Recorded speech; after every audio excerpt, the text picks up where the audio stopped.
2023년 금년에 여러분에게 좋은 일이 많이 일어나게 되기를 주의 이름으로 축복합니다. 가정에서도 또 사업장에서도 어디든지 여러분의 손길을 하나님이 붙드셔서 선한 역사를 이루기를 주의 이름으로 축복합니다. 새해가 되면 우리가 다 이렇게 축복의 인사를 합니다. 좋은 일이 많이 일어나시길 바랍니다. 복된 일이 많이 일어나시길 바랍니다. 그런데 이렇게 좋은 일, 복된 일만 많이 일어나면 얼마나 좋겠습니까? 많은 힘들고 어려운 일들도 가끔씩 일어나게 됩니다. 그럴 때 오늘 2023년 우리 늘 만난 성도들이 믿음으로 승리하시기를 주의 이름으로 축원합니다. 그래서 우리가 가끔 이게 힘들고 어려운 일을 만날 때면 어떻게 하면 우리의 신앙을 우리가 좀 굳게 좀 세울 수 있을까? 어떻게 하면 우리의 믿음이 흔들리지 않고 더 단단해질 수 있을까? 그런 고민을 하게 됩니다. 근데 신앙생활을 오래 하다 보면은 가끔은 내가 나를 볼 때에 내가 나에게 실망할 때가 있죠. 그러면서 과연 믿음이 깊어진다라고 하는 것이 어떤 의미인가 이렇게 스스로 질문하고 또 스스로 답해보기도 합니다. 구약 성경의 맨 마지막이 말라기서입니다. 근데 말라기서의 말씀을 읽어보면 지금부터 한 2400년 전에 기록된 말씀인데, 그런데 그 말씀이 오늘 우리가 살아가는 상황과 너무나 흡사하다는 것을 우리가 느끼고 많이 놀라게 되죠. 근데 말라기서의 말씀은 특별히 경고의 말씀이 많이 들어있습니다.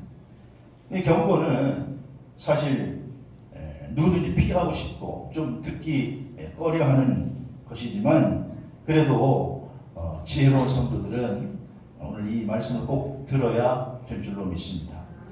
책 중에 다시 새롭게 라고 하는 책이 있는데, 이 책은 말라기서를 통해서 굳어질 대로 굳어진 그런 종교적인 위선을 고발하면서 영적으로 오늘 잠들어 있는 그리스도인들로 하여금 다시 새로운 삶을 살라고 경고하는 말씀을 풀어놓는 것입니다.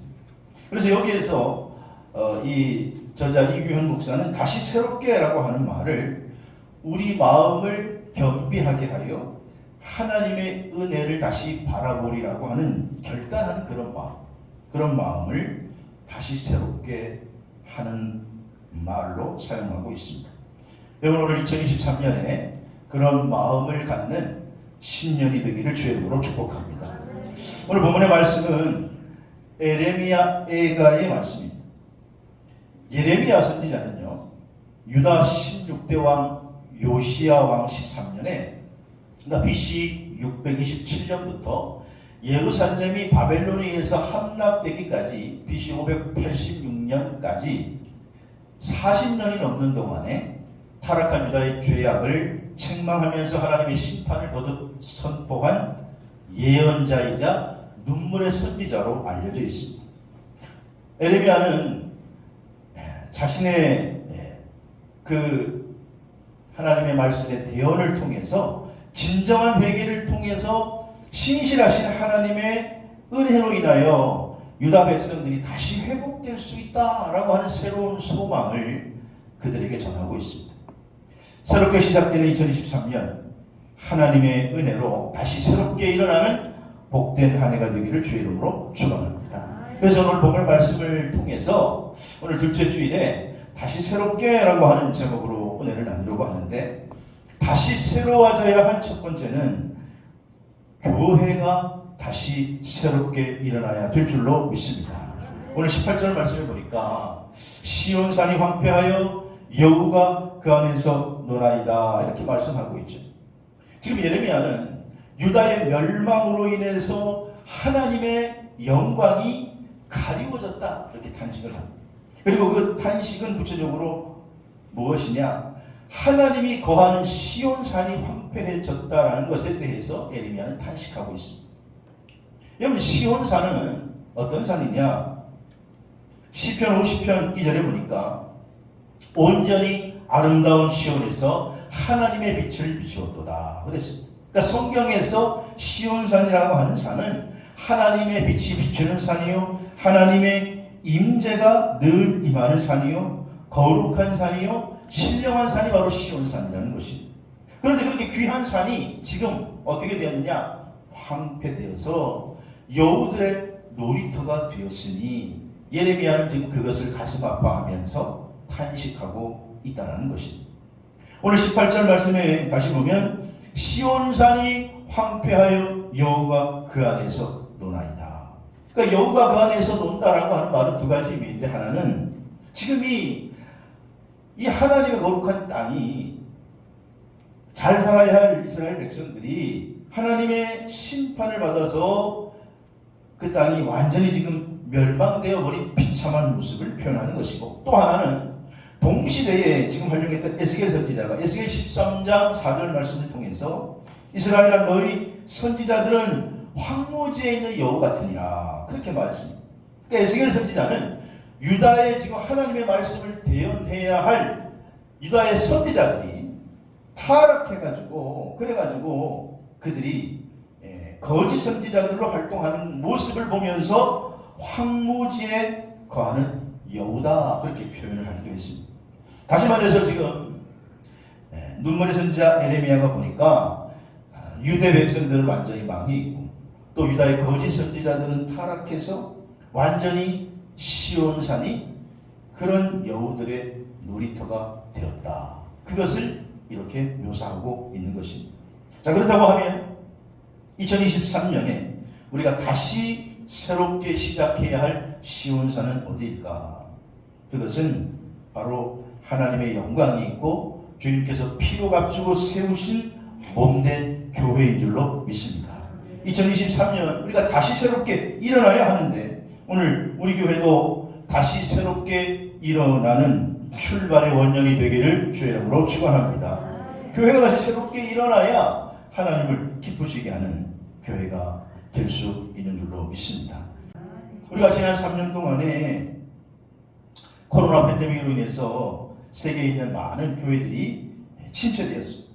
모일 수가 없었으니까, 또 모이는 것을 방해했으니까, 또 전염병으로 인해서 어쩔 수 없는 상황이었죠. 그런데 여러분, 우리의 심령은요 밭 같아서, 그리고 하나님의 말씀은 그 밭 위에 뿌리는 비 같아서 우리의 심령의 밭에 비가 뿌려지지 않으면, 비가 내리지 않으면 우리의 심령은 점점 메마르고 사막화되어 갈 수밖에 없는 거예요. 그래서 많은 성도들 가운데에도 믿음이 약한 사람들은 좀 더 주저앉게 되고, 또 지금도 회복 중에 있습니다만은 아직도 많은 분들이 회복이 덜 된 상태에 있어요. 그래서 이제는 우리가 팬데믹에서 엔데믹으로 2023년을 넘어가는 과정에 있기 때문에 우리가 다시 새롭게 일어나서 교회가 이제는 회복을 넘어서 부흥으로 성장하는, 또 여러분의 사업장도 여러분의 가정도 부흥으로 도약하는 원년이 되기를 주의 이름으로 축복합니다. 미국의 오클라호마라고 하는 마을에, 오클라호마라고 하는 곳에 작은 마을에 있었던 일인데, 이 작은 마을의 작은 교회에 새로운 목사님이 부임하게 됐습니다. 근데 이 목사님이 부임하자마자 새로 오시니까 의욕이 생겨서 집집마다 다 신방을 하면서 내가 이번에 새로운 목사입니다. 이번 주에 꼭 나와서 제 설교를 들어보시기 바랍니다. 제가 이번 주에 새로운 목사입니다. 집집마다 방문해서 꼭 이번 주에 설교를 들어보시기 바랍니다. 이제 다 돌아다니면서 이제 신방을 하고, 그리고 설교 준비를 열심히 했어요. 그리고 주일날 돼서 강단에 딱 서서 예배를 드리려고 하는데 막상 예배 자리에 몇 분 나오지 않은 거예요. 너무 목사님이 실망을 했습니다. 그리고는 목사님이 그래서 그 다음날 지방신문에 광고를 했습니다. 무슨 광고를 했느냐? 광고 내용이 이렇습니다. 교회가 죽었습니다. 장례식을 치르겠사오니 다음 주에 모두 장례식에 참석해 주시기를 바랍니다. 광고를 했어요. 그러니까 그 광고를 본 지역 주민들이 깜짝 놀랐죠. 예, 대부분은 미국은 크리스찬이니까 교회를 안 나간다고 해도 자기는 크리스찬이라고 생각하거든요. 그런데 교회가 죽었다니 이게 무슨 일인가? 또 교회에 장례식을 치른다고 하니 또 이게 무슨 말인가? 궁금하기도 하고 이게 어찌된 영문인가 싶어가지고 그 다음 주일날 어떻게 사람들이 구름대와 같이 그냥 탁 나와가지고 아니 목사가 교회 장례식을 어떻게 치르나 이게 도대체 어떻게 된 일인가 교회 장례식을 부르고 다 몰려왔습니다. 근데 진짜로 강대상 교회는 관이 올려져 있고 그리고는 관이 아름다운 꽃들로 장식이 되어 있는 거예요. 목사님은 예복을 입고 아주 엄숙하게 장례식을 진행하고 있었습니다. 근데 여러분 미국 장례식에는 맨 마지막 순서에 사람들이 한 사람씩 나와서 떠나는 분에게 마지막 조의를 표하는 그런 순서가 있거든요. 관을 열어놓고 이제 목사님이 말씀하세요. 자 이제 마지막 조의를 표하는 시간입니다. 우리 성도님들은 한 분씩 나오셔서 떠나는 분에게 조의를 표하시기 바랍니다. 그러니까 도대체 이게 어떻게 된 일인가? 이 관 안에 누가 들어가 있나 싶어가지고 차례로 한 사람씩 나와서 관안을 보고는 다 기겁을 해가지고 놀라면서 어쩔 줄 모르고 당황해서 자기 자리로 들어가는 거예요. 왜냐? 관 속에는 다른 게 있는 게 아니고 관 안에 큰 거울을 설치해가지고 관을 들여다보는 사람은 누구를 보는 거예요? 자기 자신의 모습을 보는 거예요. 여러분 교회가 죽은 건 다름이 아니라 자기 자신이 바로 죽었던 거예요. 당신이 죽었다. 당신. 교인들은 그 장례식을 통해서 크게 깨닫게 됐어요. 장례식을 치른 후에 다 와서 그래 내가 죽은 거야. 내가 죽은 게 교회가 죽은 것이. 나를 교회로 하나님이 불러주셨는데 그러면서 그 교회는 다시 새롭게 크게 부흥했다라고 하는 아주 유명한 일화가 있습니다. 여러분 2023년에 우리 늘만나 교회가 주님 안에서 다시 새롭게 일어나는 부흥하는 원년이 되기를 주의 이름으로 축원합니다. 두 번째로 오늘 다시 새롭게 일어나야 할 것은 우리 가정이 새롭게 믿음으로 세워져야 될 줄로 믿습니다. 오늘 본문 7절에 보시면 우리가 1절부터 22절 말씀 오늘 19절까지만 봤습니다. 19절에서 22절까지만 봤습니다만 오늘 7절에 보니까 우리 조상들은 범죄하고 없어졌으며 우리는 그들의 죄악을 담당하였나이다. 그렇습니다. 자, 오늘 본문의 의미는 유다가 지금 현재 에레미야가 활동했던 그 시대의 사람들을 가리켜서 너희들은 이전 세대의 조상들의 죄악을 아직도 품고 살아가고 있다. 그렇게 말하고 있는 거예요. 에스겔 18장 20절에 보니까 아버지의 죄악을 아들이 아버지의 죄악을 담당하지 아니할 것이고 아버지는 아들의 죄악을 담당하지 아니하리니 의인의 공의도 자기에게로 돌아가고 악인의 악도 자기에게로 돌아가리라. 뭔 말이냐? 아버지가 죄를 지었다고 해서 아들이 형벌을 받지 않고 그리고 아버지가 행한 의로 인해서 아들이 구원받는 일도 결코 없다는 거예요. 하지만 여러분 아버지가 행한 그 죄와 아버지가 행한 의의 영향력이 자녀들에게 미치게 되는 것은 어쩔 수 없는 일이죠. 어쩔 수 없는 사실이에요. 그러므로 지금 예루살렘이 멸망한 것을 실제 체험한 유다 백성들은 자신들의 죄를 철저하게 회개하고 선조 때부터 내려오던 그 우상숭배, 불순종 그걸 버리라고 하는 것입니다. 또 이웃에 대한 강포, 악한 습관 이것을 회개하고 버리라고 에레미야는 오늘 선포하고 있는 것입니다. 2023년 여러분의 가정이 다시 새롭게 믿음 안에서 세워지기 위해서는 우리가 은연중에 묵과해왔던 그런 이전의 악한 모습을 모두 던져버리시기를 주의 이름으로 축원합니다. 그래서 회개하고 하나님 앞에 온전한 모습으로 다시 구별되어 살아가야 한다는 겁니다. 사도행전 10장에 보면 그 유명한 이방인으로서 첫 번째 구원의 대상이 된 고넬료의 모습이 소개되어 있습니다. 근데 10장 2절에 고넬료라는 사람을 소개하면서 어떻게 말하느냐? 그가 경건하여 온 집안과 더불어 하나님을 어떻게 하며? 경외하며. 고넬료 혼자만 경외하는 게 아니에요. 고넬료 집안은 하나님을 경외하는 집안이었다. 고넬료와 온 가족이 더불어 하나님을 경외했다는 말이에요. 2023년 여러분의 가정이 다시 새롭게 믿음 안에서 굳건히 세워지는 복된 한 해가 되기를 주의 이름으로 축복합니다. 여호수아서 24장에 보면 이제 가나안 정복 전쟁 자기에게 주어진 사명을 다 마친 여호수아가 자기의 사명이 끝나가는 줄 알고 자기 백성들을 모아놓고 마지막 고별 설교를 하는 장면이 나옵니다. 여호수아는 가나안 땅에 들어와서 하나님이 허락하신 이 땅을 차지하기 위해서 그는 가나안 전국 전쟁을 다 완수하고, 근데 그 와중에 여전히 여호와 하나님을 잊어버리고 또 은연중에 이방 문화, 이방의 우상 문화에 물들어 있는 그들, 은근히 삶 속에서 이미 우상을 슬그머니 다 받아들여서 거기에 참여하고 있는 그런 백성들의 태도에 대해서 마지막으로 일침을 놓는 말씀이 여호수아 24장 15절. 너희는 우상을 버리고 하나님만 섬기라 라고 말씀하면서 이렇게 말하죠. 만일 여호와를 섬기는 것이 좋지 않게 보이거든, 만일 너희가 보기에 여호와를 섬기는 게 좋지 않게 보이거든, 그렇다면 이쪽에서 섬기는 신들을 택하든, 니들이 우상을 택하든지, 아니면 너희 조상들이 강조 쪽에서 섬기는 신들을 택하라. 둘 중에 하나 하라는 거예요. 그러면서 오직 나와 내 집은 여호와만을 어떻게 섬기겠노라. 오직 나와 내 집은 여호와만을 섬기겠노라. 여호와 혼자가, 여호수아 혼자가 아니. 그러니까 여호수아는 마지막 고별 선교에서 오직 나와 내 집은 여호와만을 섬기겠노라고 한 믿음의 고백을 하는데, 여기서 여호수아는 내 집은이란 말은 내 가족은 이 말이에요. 내 가족을 다 포함하는 말이에요. 그러니까 여호수아는 자기의 가족의 믿음을 매우 중요하게 여겼어요. 성경에도 보면 예수를 믿으면 너와 내 집이 구원을 받으리라. 여러분, 그래서 여호수아는 지금 자기 가족의 믿음을 하나님의 은혜의 중심 아래 옳게 세우기를 원했던 거예요. 금년도 우리들 만나 여러분의 가족이 믿음 안에서 옳게 세워지기를 주님으로 축복합니다.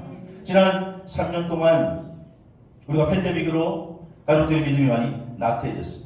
이제는 마음대로 예배드릴 수 있는 엔데믹 시대가 오고 있으니 다시 한번 우리의 가족을 굳게 세워서 여러분의 가정이 믿음 안에 굳게 세워지고, 여러분의 자녀가 믿음 안에 굳게 세워져서 하나님 앞에 쓰임받는 복된 자녀들이 되기를 주의 이름으로 축복합니다. 그런데 여러분, 저는 여러분의 가정이 행복한 가정이 되기를 축복하는데, 행복한 가정일수록 가족 간에 서로 감사하는 마음이 많고 서로 그 감사하는 마음을 표현하는 게 많답니다. 근데 솔직히 말하면은 불평이 없고 원망이 없는 가족이 어디에 있겠어요? 그런 가정은 세상에 존재하지 않아요. 다 가족 간의 성격이 다르고 사고가 다르기 때문에 우리가 서로 충돌하고 갈등하고 살아갈 수밖에 없죠. 그런데 그것을 감사하는 마음으로 자꾸 덮고 밝은 면을 자꾸 보려고 하는 가족들이 행복한 가정인 줄로 믿으시기를 바랍니다. 그래서 가족끼리 함께하는 시간을 좀 많이 올해는 가지세요. 가족끼리 함께하는 시간이 많은 가정이 행복한 가정. 그래서 금년 올 한해 부부면 부부간에, 아니면 부모와 자식 간에, 가족 구성원 간에 함께하는 시간을 좀 많이 늘려보시기를 바랍니다. 그래서 서로 대화를 많이 하는 가정이 행복한 가정. 뿐만 아니라 가장 중요한 것은 가족 구성원들이 신앙을 가지시길 바랍니다. 왜냐? 그게 행복의 키워드가 되기 때문이에요. 그래서 성경도 자꾸 너와 내 집이, 너와 내 집이 이렇게 말하고 있는 거예요. 금년 우리 늘 만나 가족이 모두가 믿음 안에 굳게 세워지고 인가기도 되고 다시 믿음으로 새롭게 되어서 행복한 가정을 이루어 가기를 주의 이름으로 축원합니다. 세 번째로 우리가 다시 새롭게 돼야 될 것은 뭐냐? 오늘 세 번째는 오늘 본문 2절에 보니까 개인도 다시 새롭게 믿음으로 굳게 세워져야 된다 이렇게 말하고 있어요. 오늘 2절 보시면 본문 2절에 우리의 기업이 외인들에게, 우리의 집들도 이방인들에게로 돌아가나이다 그랬어요. 자, 지금 여기서 에레미야는 1절에서 하나님을 향해서 지금 이 이스라엘이, 유다가 바벨론에 의해서 당한 치욕을 하나님 좀 보십시오, 하나님 좀 감찰해 주십시오 이렇게 호소하고 있습니다. 지금 유다는요, 나라가 망했어요. 처참하게 망했어요. 그래서 1절에 에레미야는 여호와여 우리가 당한 것을 기억하시고 우리가 받은 치욕을 살펴보옵소서 그랬어요. 나라가 망한 치욕, 이거는 뭐 우리가 경험해봤기 때문에 알고 있어요. 우리는 잠깐 36년 동안 망해도 그 아픔이 지금까지 이어오고 있는데, 뭐 유다는 뭐 430년 뭐 그 전에, 이 유다의 역사는 아주 치욕의 역사예요.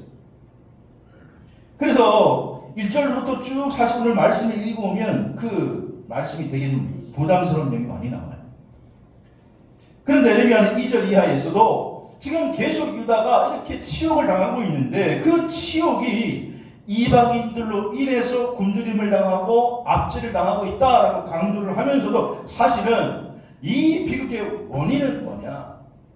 우리들 때문이라는 거예요. 자신들의 범죄 때문이라고 예레미야는 고백하고 있는 거예요.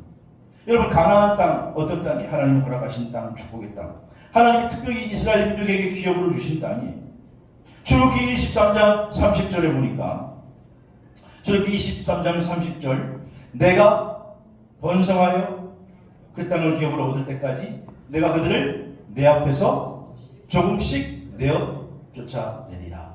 즉 하나님이 약속하신 축복의 땅인데 여기서 이방 민족을 다 몰아내고 여기서 하나님이 주신 축복을 누리는 것이 유다 민족의 본분인데 근데 여기서 완전히 망해버렸단 말이에요. 나라가 망했을 뿐만 아니라 개인도 완전히 망한 것입니다. 그러니까 이런 상황에서 지금 하나님께서는요, 그러나 다시 돌이키면 다시 회복시켜 주실 것을 약속하고 있다는 거예요. 여러분, 그러나 그럼에도 불구하고 오늘 또 개개인, 유다 백성의 개개인이 또 죄악의 삶을 살면 절대로 회복될 수 없다. 그렇게 말하고 있는 것입니다. 그러므로 오늘 우리 늘마다 성도들은 하나님의 언약을 지키고 그 명령을 따라 살겠다고 하는 믿음의 결단이 2023년 벽두에 있어야 될 줄로 믿습니다. 시편 51편 10절에 보면 다윗이 참 어려운 상황 속에서 결단을 해요. 여러분, 사람이요, 한 번 무너지기 쉽지 한 번 무너지면 또 무너지고 또 무너지고 하는 거예요.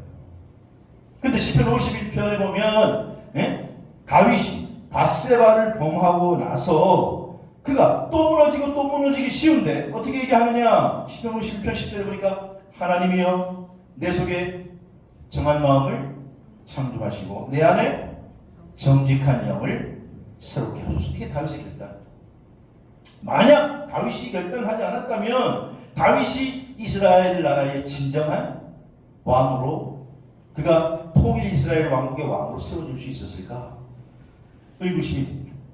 그런데 그가 한 사람이 결단했더니 내 안에 정한 마음을 창조하시고 내 안에 정직한 영으로 새롭게 하소서 결단했을 때 그가 회복되니까 그를 통하여 유다 민족이, 유다 나라가 회복된 줄로 믿습니다.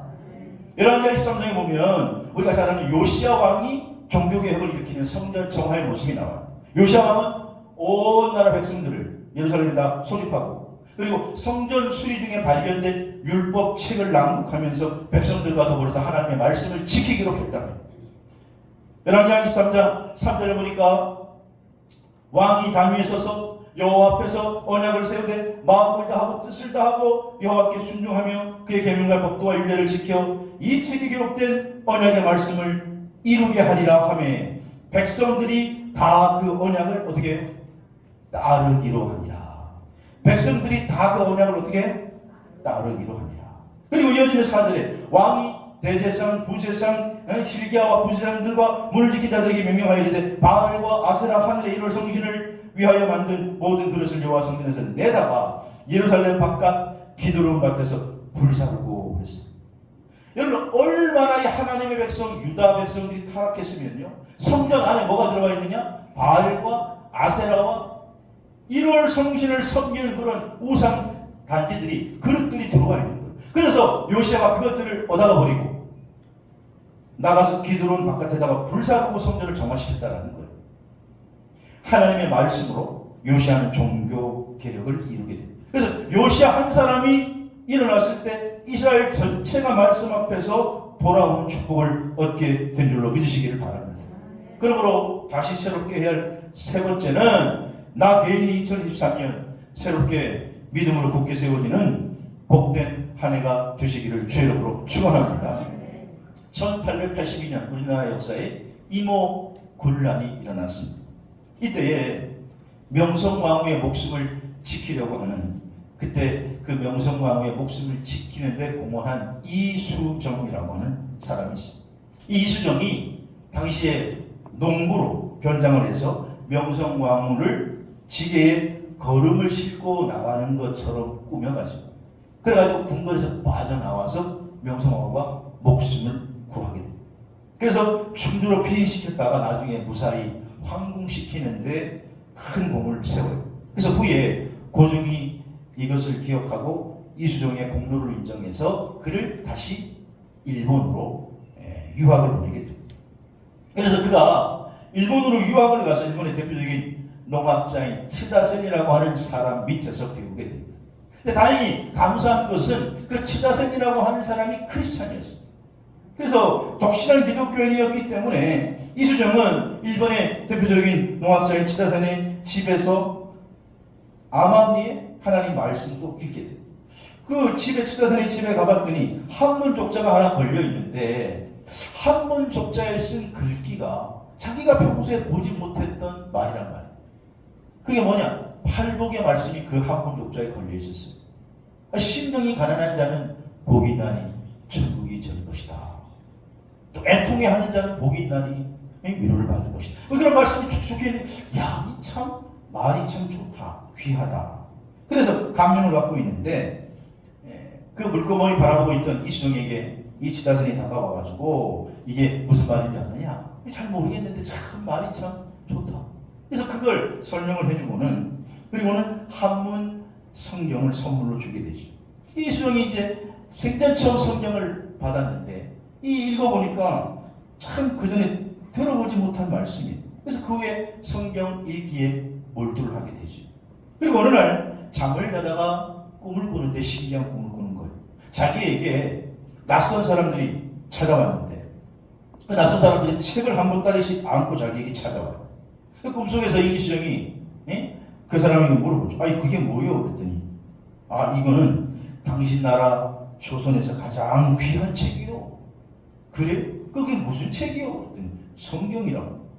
그래서 이수정이 깜짝 놀라가지고 그래서 깨면서 야, 성경이 이렇게 가장 귀한 책이구나 라고 하는 걸 깨닫고 그때부터 더 성경 읽기를 열심히 하고 나중에 믿음이 생겨서 세례를 받게 돼요. 근데 거기서 그친 것이 아니라 이 이수정은 그때부터 이제 한문 성경을 한글 성경으로 번역하는 일을 하기 시작합니다. 그래서 번역을 한 것이 최초의 신약 성경 중에 마가복음이 번역되어서 인쇄가 되게 됩니다.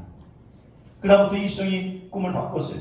이수정의 꿈은 이제 자기가 일본에서 공부하고 조선에 들어와서 큰 학자요 위대한 신하가 되는 게 아니라 그는 조선이 기독교를 받아들여서 일본처럼 우리 조선이 개화되었으면 좋겠다. 그래서 일본에 나와 있는 미국 선교사를 통해서 우리 조선에 좀 이 복음을 좀 알려주시기를 원합니다.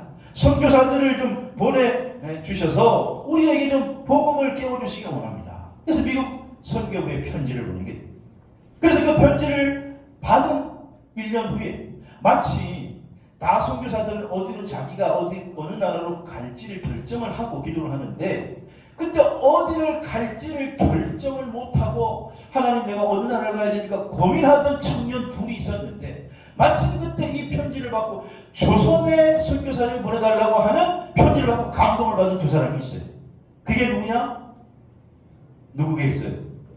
아펜젤러와 언더우드라고 하는 사람입니다. 하나님이 예비해 놓으신 거예요. 그래가지고 아펜젤러와 언더우드가 그 편지를 받고 나도 조선에 가야 되겠다. 생전 들어보지도 못했던 나라인 조선에 가서 내가 복음을 전하겠다고. 그래서 아펜젤러와 언더우드가 일본에 들어오게 돼요. 그리고 거기에서 이수정에게 한글을 배운 후에 나중에 조선 제물포 함으로 들어오게 된 것입니다. 꿈에 나타났던 사람, 자기에게 낯선 사람들이 나타났는데 그 사람들이 누구냐? 하나님이 꿈에서 미리 보여주셨는데 그 사람이 바로 아펜젤러와 언더우드인 줄로 믿습니다. 그 이들이 조선의 귀한 책, 성경책을 이수정이 번역한 마가복음을 나중에 한 보따리씩 안고 제물포로 들어오게 되는 거예요. 여러분, 이수정을 변화시킨 건 어떤 사상이나 철학이 아니었습니다. 이수정을 변화시키고 그의 인생의 꿈을 바꾼 건 하나님의 말씀인 줄로 믿으시기를 바랍니다. 이 하나님의 말씀이 이수정 한 사람의 인생을 변화시켰더니 그 한 사람의 변화를 통해서 우리 조선 땅이 130년 전에 복음이 들어오게 되고 조선이 변하게 되고 그리고 그것이 오늘까지 우리에게 이어지는 복음의 놀라운 열매를 맺게 된 줄로 믿습니다. 사랑하는 성도 여러분, 2023년 올해는 다른 사람 탓하지 말고 오늘 나 한 사람, 오늘 나 한 사람이 새롭게 변화된다면, 오늘 나 한 사람이 새롭게 세워진다면 여러분을 통해서 큰 역사가 나타나게 될 줄로 믿습니다. 오늘 21절 말씀을 보시면 오늘 21절은 에레미야가 이렇게 얘기해요. 같이 한번 21절 읽을까요? 시작. 여호와여 우리를 주께서 돌이키소서. 그리하시면 우리가 주께로 돌아가겠사오니 우리의 날들을 다시 새롭게 하사 옛적 같게 하옵소서. 아멘. 아멘. 올해 우리 교회가 복음으로 교회를 새롭게 세상을 이롭게. 이 표가 구약 성경에서는 바로 21절 말씀에서 나온 거예요. 여러분 이 말씀을 좀 암송했으면 좋겠어 올해는. 근데 한 번 읽어가지고 암송하기 힘들어요. 제가 보더라도 한 10번 읽어야 될 것 같아요. 네. 나는 도저히 못해옵니다 목사님. 걱정하지 마십시오. 돌에 한 번 새기기 어렵지 새기면 평생 갑니다. 21절 말씀 다시 한번 읽고 시작. 여호와여 우리를 주께서 돌이키소서. 그리하시면 우리가 주께로 돌아가겠사오니 우리의 날들을 다시 새롭게 하사 옛적 같게 하옵소서. 아멘. 이게 지금 눈물의 선자 에레미야가 한 말인데 나라가 완전히 망했고 초토화됐고 어디 갈 데 없어요 이스라엘 백성들이. 그런데 지금 이렇게 얘기하면 여호와여 우리를 좀 돌이켜 주옵소서. 돌이키게 하소서. 돌이킬 힘조차 없는 거예요. 그래서 주님께서 좀 돌이켜 주십시오. 그래서 우리가 다시 돌이키면 주께로 돌아가겠사오니 우리의 날들이 새롭게 하사 옛적 같게 하옵소서. 여러분의 날들이 다시 새롭게 옛적 같게 되기를 주의 이름으로 축복합니다. 그래서 2023년에 다시 새롭게 일어나는 원년이 되고 여러분의 가정이 새롭게 일어나는 원년이 되고 여러분의 사업장이 새롭게 일어나는 원년이 되고 우리 교회가 새롭게 일어나는 원년이 되어서 새롭게 믿음으로 굳게 승리하시는 2023년이 되시기를 주의 이름으로 축원합니다.